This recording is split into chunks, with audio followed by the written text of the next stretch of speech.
Assalamualaikum warahmatullahi wabarakatuh. Rekan pemirsa sekalian, selamat berjumpa kembali dalam Bincang Aktual bersama tokoh eksekutif muda kita. Kawan lama kita dulu waktu studi di mancanegara ya. Mas Berto Darmo Pujo Asmanto ya? Betul. Nama lengkapnya. Panggilannya apa, Pak? Berto. Ya, Mas Sabto yang luar biasa ya, kawan lama. Masih ingat? Iya. Nama saya kan susah itu. Dari Bang Berto sekarang adalah salah seorang direksi ya di PT Taman Impian Jaya Ancol, salah satu pusat wisata di ibu kota Jakarta yang sangat favorit, terkenal, bahkan juga di seluruh Indonesia ya. Dan mudah-mudahan nanti juga akan jadi destinasi wisata dunia ya, global. Amin. Nah, saat ini sudah dimulai pelonggaran oleh Gubernur DKI Jakarta berkaitan dengan penerapan PSBB ya, karena situasi pandemi corona. Ya. Bagaimana situasi lokasi wisata kita di ibu kota pasca pandemi ini, Bang? Ya, pertama tentunya kami bersyukur ya sudah dibuka kembali Ancol ini. Sebagaimana Ancol adalah tempat rekreasi pantai satu-satunya di Jakarta gitu, yang termanage sedemikian rupa, sehingga ketika diumumkan bahwa Ancol boleh dibuka, euforia masyarakat itu begitu tinggi. Mereka rindu tentunya dengan suasana pantai. Tak heran pada tanggal 12 Oktober, hari pertama Ancol dibuka, itu hampir 5.000 orang datang. Oh, mereka antusias ya? Antusias. Dan wah, kami juga bisa memaklumi, apalagi per 12 Oktober kemarin itu Ancol berlaku untuk semua wilayah, semua daerah. Sebelumnya kan hanya yang berKTP DKI saja. Depok pun nggak boleh, Tangerang nggak boleh, Bekasi nggak boleh. Kalau sekarang Jabodetabek plus luar Jabodetabek boleh masuk. Nah, sehingga ini menjawab kerinduan masyarakat akan suasana pantai. Tapi tetap jaga protokol kesehatan ya, pasti. Ya, itu pasti. Kami lakukan hal yang sama. Kami menyebutnya protokol kesehatan itu dengan SSBB, senang selamat bareng-bareng. Jadi mulai dari pintu masuk, dicek suhu, kemudian dipastikan bahwa mereka sudah memesan tiket secara daring, online, kemudian masuk tinggal di tap. Ya, tinggal pilih lokasi, mau ke timur, itu ada pantai baru, kami sebut dengan Symphony of the Sea, ya, atau mau ke barat, langsung ke tempat rekreasi, unit-unit wahana, dunia fantasi, SeaWorld, Eco Park, Ocean Dream Samudra, silahkan gitu. Ya, tadi nggak perlu surat keterangan sehat ya, rapid test lagi untuk masuk ya. Cuma tingkat kunjungannya sebelum pandemi dibanding sekarang berapa? Ya, memang tentunya jauh berbeda ya. Kalau di luar pandemi, suasana normal itu pada saat weekdays kami itu bisa dikunjungi karena 24 jam buka ya. Terjadi sirkulasi begitu, itu bisa 20.000 sampai 50.000 orang pada saat weekdays. Kalau weekend bisa sampai 100.000 gitu ya. Hanya pada saat pandemi sekarang itu dimana kami ada pembatasan kapasitas juga. Kalau pembukaan sekarang ini kan 25% maksimum gitu ya. Sebelumnya 50%. Itu belum pernah mencapai batas maksimum juga. Ya, termasuk kemarin kalau 25% dari 50.000 kan belum sampai itu. Jadi masyarakat juga menahan diri juga. Ya, sepertinya demikian. Nanti kami yakin pada akhirnya menunggu waktu saja ini akan meningkat. Ya, apalagi menjelang akhir tahun nanti. Biasanya puncak Ancol kan acara akhir tahun ya? Ya, salah satunya adalah akhir tahun. Selain tentunya libur sekolah ya. Liburan sekolah, Juni-Juli, liburan lebaran, itu adalah masa-masa di mana masyarakat datang rame-rame ke Ancol. Ya, jadi di Jakarta ini salah satu ikon kecuali Ancol adalah kebun binatang Ragunan misalnya ya. Ya. Kemudian ada Taman Mini gitu. Tapi bedanya Ancol adalah Symphony of the Sea tadi. Apa tuh maksudnya, Pak? Ya, ini adalah inovasi terbaru yang di-launch oleh Ancol. Yang kami sudah buka sejak Juni kemarin. Dia adalah peremajaan pantai Ancol dengan dibagi ke dalam 3 tema pantai. Yang pertama adalah tema stone, batu, Batu. Ya, batu-batu. Berbagai jenis batu. Berbagai jenis batu, berbagai jenis bentuk batu gitu dengan kekerasan yang berbeda-beda, suasana yang berbeda. Kemudian tema water and sand, ya, air dan pasir. Ya, anak-anak bisa optimalisasi di pinggir pantai gitu bermain pasir, pasir putih nih. Kemudian tema terakhir adalah forest, hutan. Gitu. Jadi suasana sangat berbeda. Hutan tepi pantai ya? Iya, hutan tepi pantai ya. Jarang deh, hutan tepi pantai. Jadi bisa eksplor di luasan sekitar 5,3 hektar. Mulai dari bundaran timur sampai ke timur mendekati makam Belanda itulah yang disebut dengan Symphony of the Sea. Ya, jadi dulu Ancol sempat dikenal sebelum dibangun tahun 70-an ya. Tempat jin buang anak katanya. Atau si manis jembatan Ancol. Tapi perubahannya besar kan ya, dahsyat ya. Iya. Ancol itu dulu memang sebenarnya tempat rekreasi kaum elit Belanda.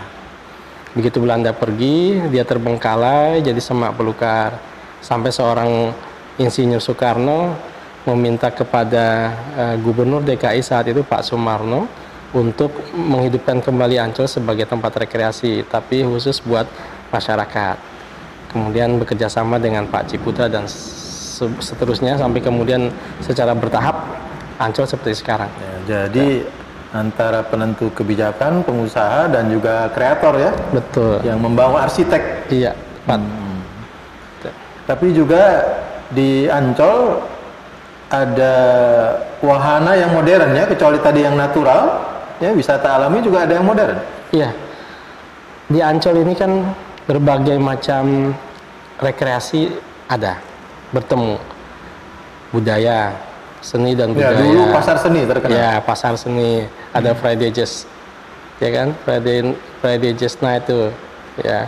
Kemudian ada olahraga, sport, ya, bisa olahraga air, rekreasi air, ya, ada jet ski, kemudian ada perahu, ya, kemudian ada edutainment, pendidikan.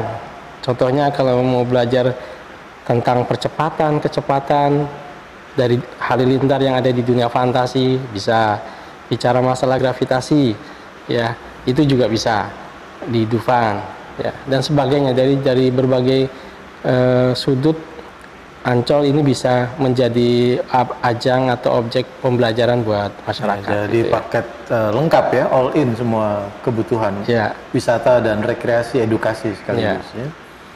Tapi nanti kita akan bicara lebih lanjut tentang pengembangan Ancol ke depan ya. Oke. Cuma sesungguhnya ikon utama atau aset utama dari Ancol apa dalam perjalanan selama ini, Bang Gerti? Pantai. Itu ikon utama. Publik bisa nikmati juga ya? Iya. Pantai yang tertata satu-satunya di Jakarta selama ini hanya Ancol. Ya.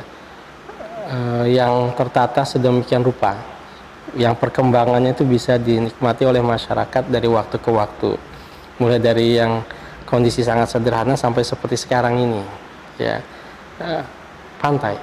Dari Jakarta tidak cuma terkenal kemacetan, ya, betul, kampung-kampung yang padat, tapi juga punya pantai yang indah. Iya, contohnya gini, seperti kita berada sekarang ini kan di sebuah restoran yang berada di pinggir pantai, yang kami mulai galakkan kulineri di pinggir pantai itu dari sejak tahun 2000.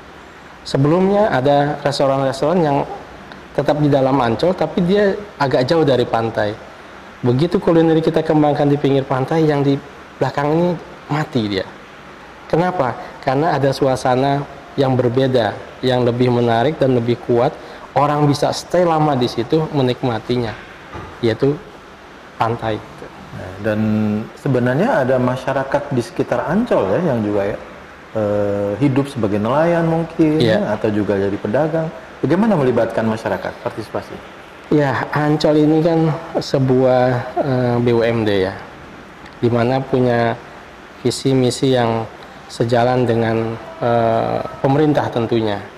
Dimana kalau bicara financial talk gitu ya, mungkin kecil dibandingkan dengan APBD DKI, sehingga kami harus memberikan kontribusi di luar finansial.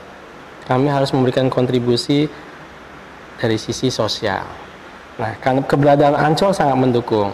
Contohnya di seberang Ancol itu kan adalah masyarakat Pademangan, ya, daerah buffer zone itu. Ya, itu memang penduduk asli situ banyak. Betul. Yang mesti bisa lebih sejahtera dengan keberadaannya Ancol. Jangan sampai Ancolnya semakin kaya sebagai perusahaan, masyarakat sekitarnya tidak. Oleh karena itu kami harus menyatu, dan penyatuan itu diwujudkan dalam bentuk sebagian pegawai Ancol, sebagian pengusaha yang ada di Ancol, sebagian pedagang, sebagian asongan dan sebagainya itu berasal dari seberang Jakarta Utara. Nah, posisi ini ya, kolaborasi antara Ancol dengan masyarakat sekitar ini menjadi sebuah kekuatan tersendiri bagi kami. Ya, dan pengusaha UMKM misalnya bisa partisipasi di pasar seni misalnya. Betul, betul. Bahkan itu para seniman yang menyewa kios-kios di pasar seni itu sampai sekarang mungkin udah puluhan tahun mereka stay di situ gitu ya, tetap survive. Ya. Kemudian saya contohkan sebelah kita saja nih, restoran seafood.